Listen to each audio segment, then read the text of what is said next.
शुरू करते हैं advance accounting MCQ fourth video को। आज हम देखने वाले हैं नंबर 21 से लेकर आगे के एमसीक्यू। तो अगर आपने पिछली वीडियोस नहीं देखी है, पार्ट 1, पार्ट 2 और पार्ट 3, उन 3 वीडियोस को देख लीजिए पहले और आप फिर इस वीडियो को देख लीजिए। सो फर्स्ट शुरू करते हैं हमारे MCQ.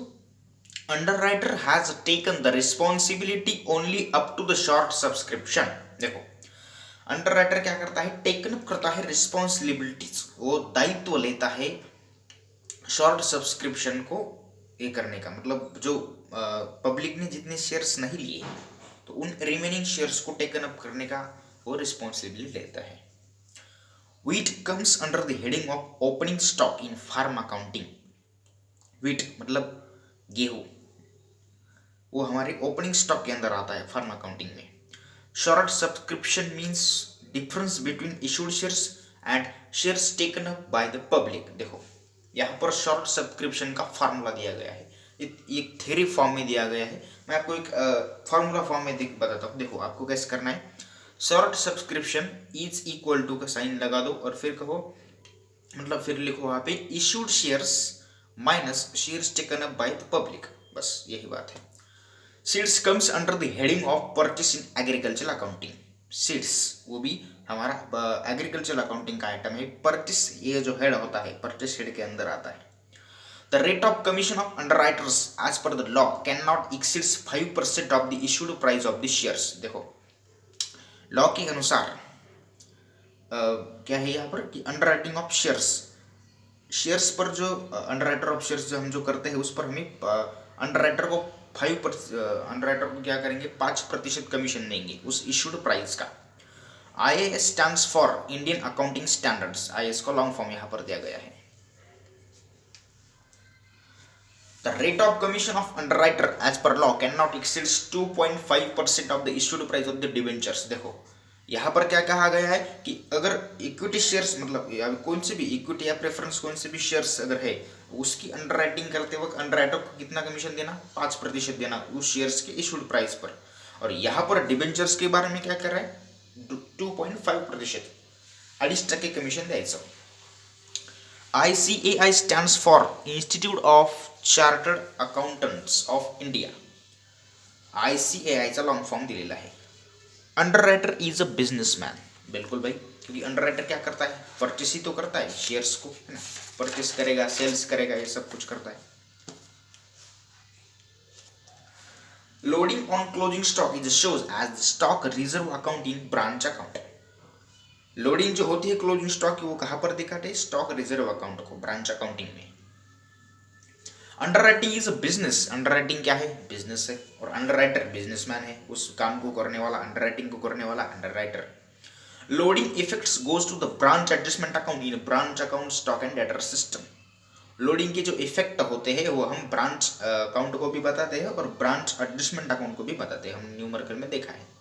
Underwriters commission is given on the issue price. Underwriter का जो कमीशन होता है, अंडरराइटर को देने के लिए जो कमीशन होता है वो हम इशू प्राइस पर कैलकुलेट करते हैं, शेयर्स के या फिर डिवेंचर्स के, मतलब जिसकी भी अंडरराइटिंग हो रही होगी उस पर।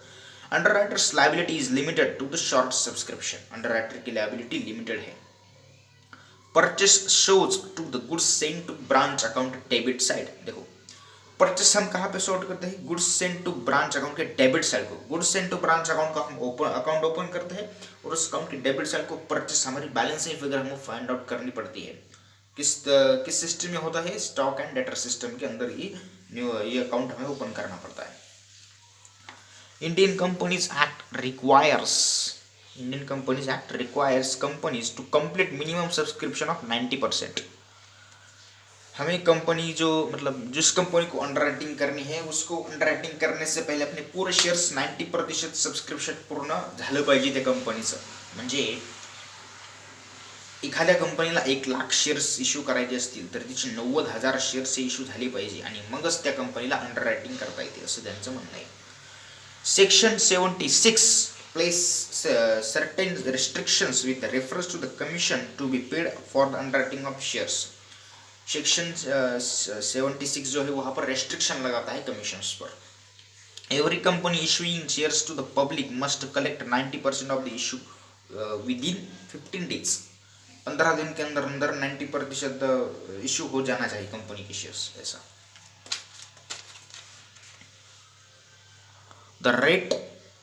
The time limit for collection of minimum subscription is 15 days। Time limit कितना दिया गया है उन पैसों को कलेक्ट करने के लिए? 15 दिन दिए गए हैं। Underwriting commission is calculated on the issue price of the shares under return.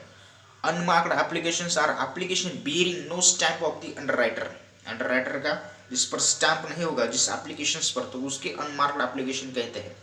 When all the shares are underwritten, it is called as full underwriting, and when some of the shares are underwritten, it is called as partial underwriting।